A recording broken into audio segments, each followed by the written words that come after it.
Hola, ¿cómo están? Espero que muy bendecidos, porque Dios ha estado con nosotros, está con nosotros y estará con nosotros. Esa es su promesa, ¿sí? Amén. Él quiere ahora hablarnos de algo muy importante que es sobre cómo ser llenos de justicia por medio de nuestro Señor Jesucristo. Y esto es para la gloria y alabanza al Señor, a Dios, ¿sí? Y esto nosotros vamos a hacer una reflexión sobre la vida de José. Ustedes se acuerdan de José el soñador.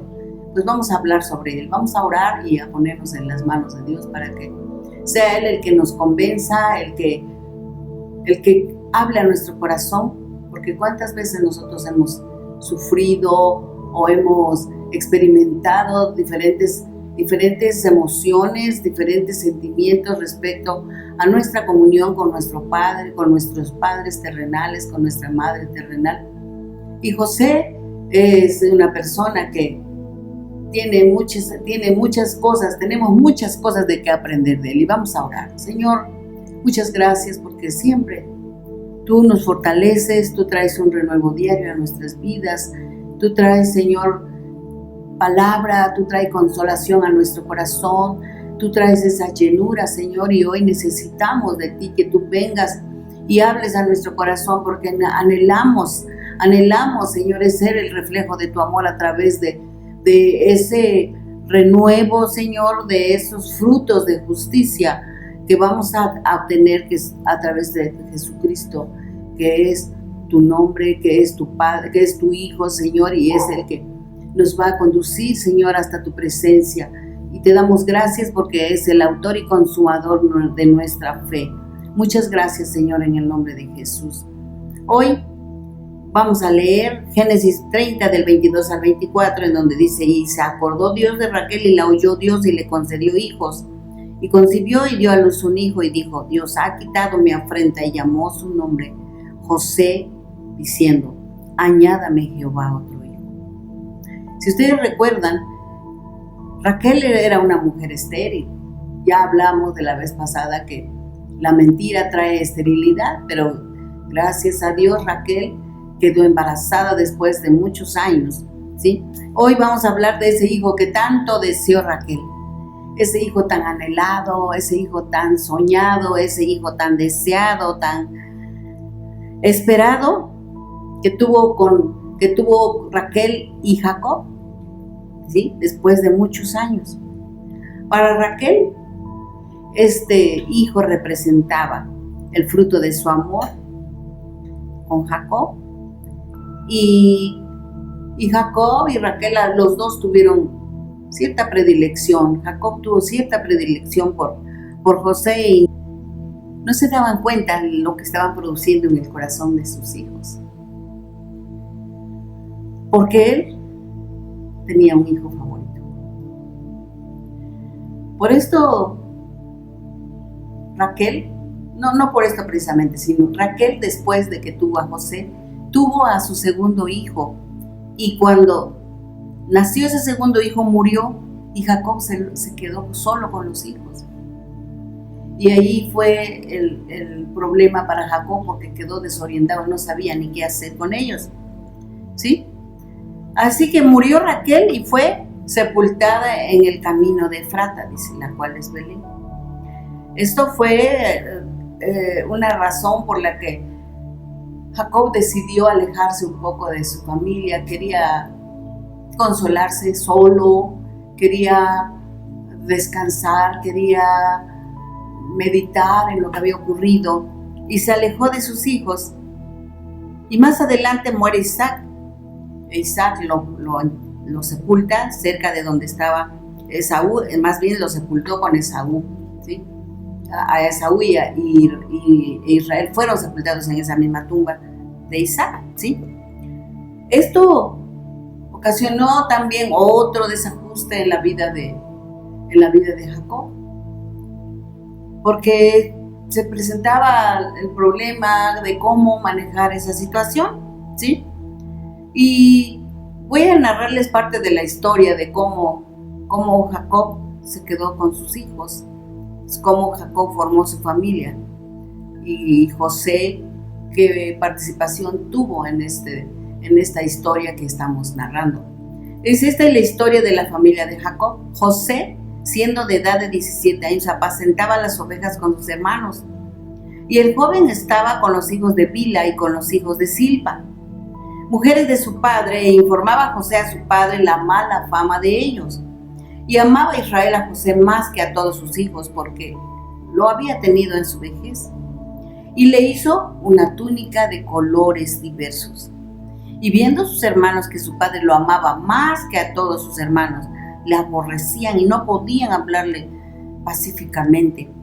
Y soñó José un sueño y le contó a sus hermanos, y ellos llegaron a aborrecerle más todavía.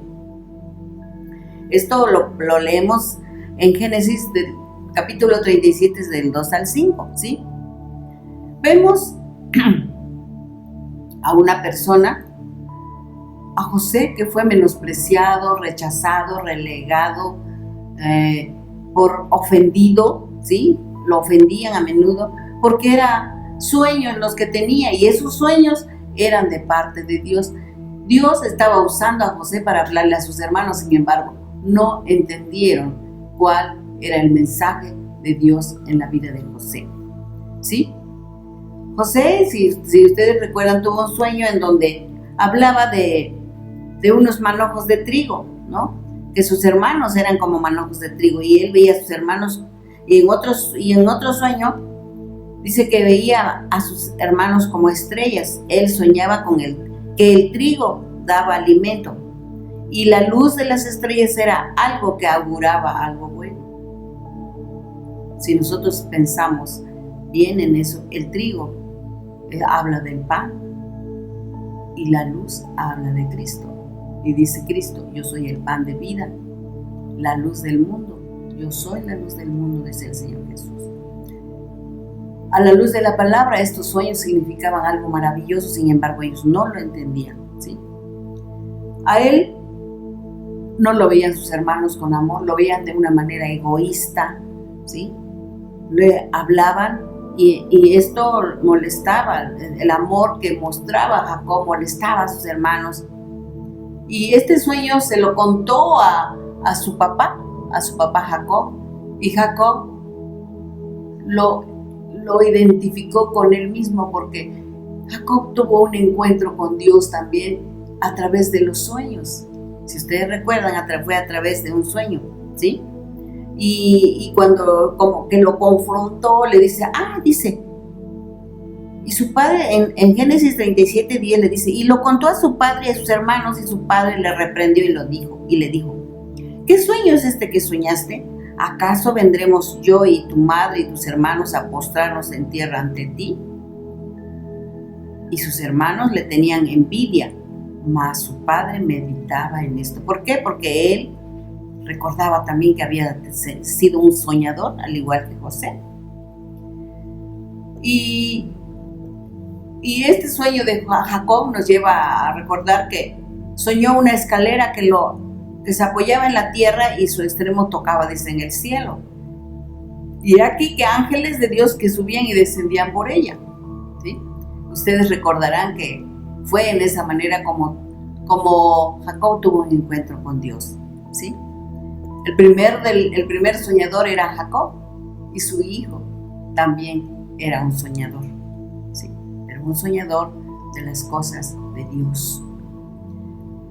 Y él meditaba, pensaba en las cosas que soñaba su hijo, pero se dio cuenta que el propósito de Dios en sus vidas lo estaba cumpliendo José, ¿sí?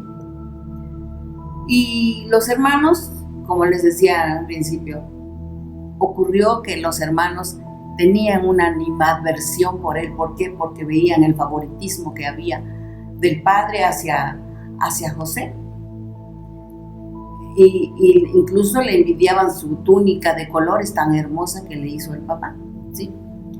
Y dice que empezaron a fraguar cómo deshacerse de él, y esto lo dice en Génesis 37, del 18 al 24. Cuando ellos lo vieron de lejos, antes que llegara cerca de ellos, conspiraron contra él para matarle, y dijeron el uno al otro, he aquí viene el soñador. Ahora pues venid y matémosle y echémosle en una cisterna y diremos, alguna mala bestia lo devoró y veremos qué será de sus sueños. Cuando Rubén oyó esto, lo libró de sus manos y dijo, no lo matemos. Y les dijo Rubén, no derraméis sangre, echadlo en esta cisterna que está en el desierto y no pongáis manos en él, por librarlo así de sus manos, para hacerlo volver a su padre.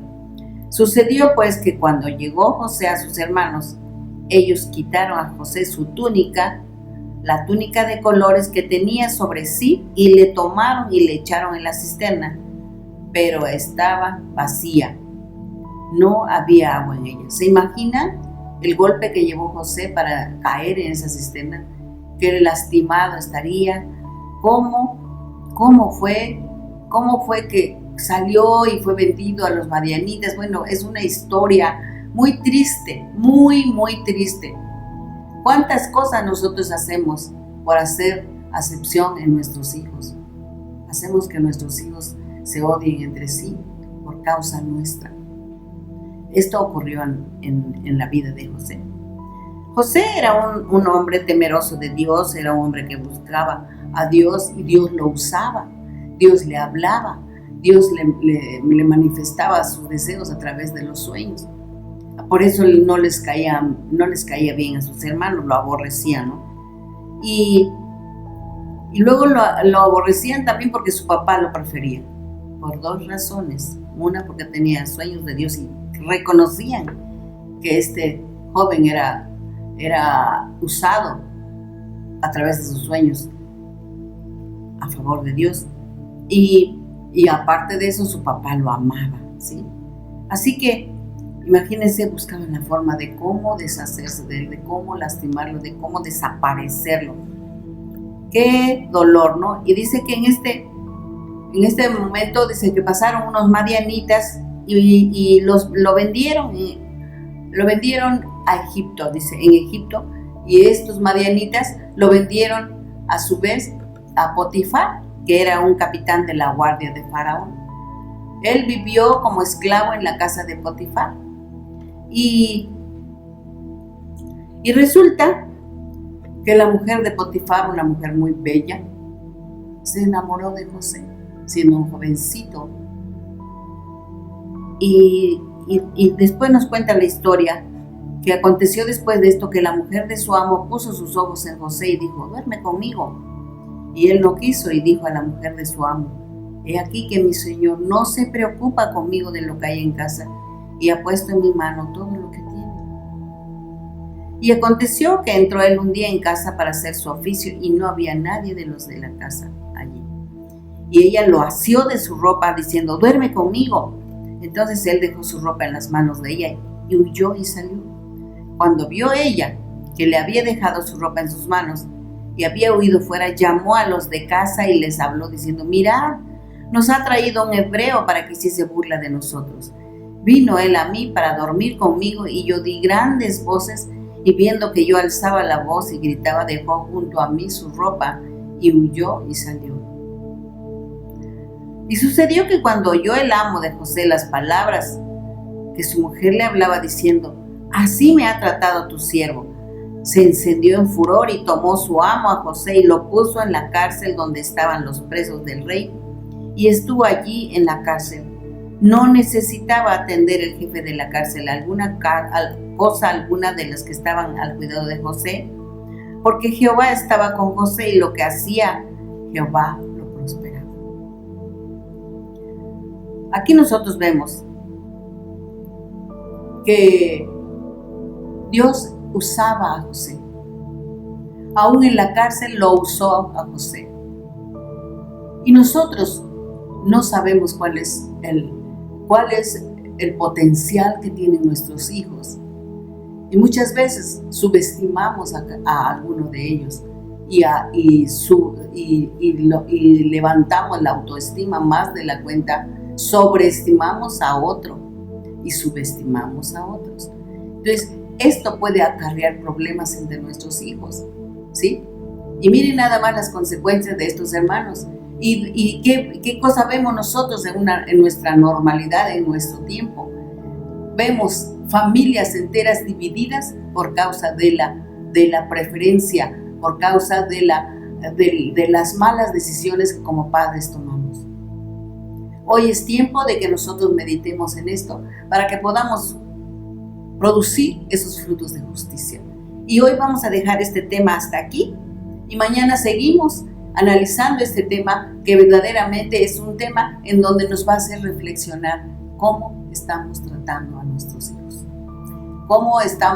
qué huella estamos dejando a nuestros hijos para que ellos puedan dar esos frutos de justicia. Y vamos a darle gracias a Dios. Hasta aquí le dejamos para que no, porque hay mucho que hablar, por lo que es necesario. Hasta aquí nada más, y para la próxima meditación vamos a hablar algo más sobre José, el soñador. Amén. Señor, te damos hoy muchas gracias, Padre. Hoy nos has hablado, Señor, de que tenemos que ser imparciales porque tú eres nuestro Padre. Tú eres imparcial en el amor, Padre Santo. Tú nos amas a todos por igual. A ti no te importa si somos de donde, como seamos, si somos malos, si somos buenos, si somos como seamos. Tú nos amas porque somos tu creación. Somos tus hijos, Señor. Y hoy, mi Padre Santo, la diferencia está entre tener a Cristo o no tener a Cristo. Tú enviaste a tu Hijo Jesús para darnos salvación. Y este es un tiempo, Señor, en que cada padre de familia tiene que considerar si Cristo mora en nuestro corazón. Este es el tiempo en que tú nos estás hablando de que no tenemos que hacer, porque tú eres el primer ejemplo, en que no haces acepción de personas. Tú no distingues, tú no ves la apariencia, tú ves el corazón. Y hoy queremos, Señor, rendirnos a ti para que tú sigas hablándonos. Sigue, Señor, mostrándonos cuál es tu camino, cuál es, Señor, tu verdad y cuál es el deseo de tu corazón para que nosotros continuemos meditando en lo que tú quieres para nosotros. Muchas gracias, Señor. Gracias, mi amado Jesús, por tu bondad infinita. Muchas gracias, Señor, en el nombre de Jesús.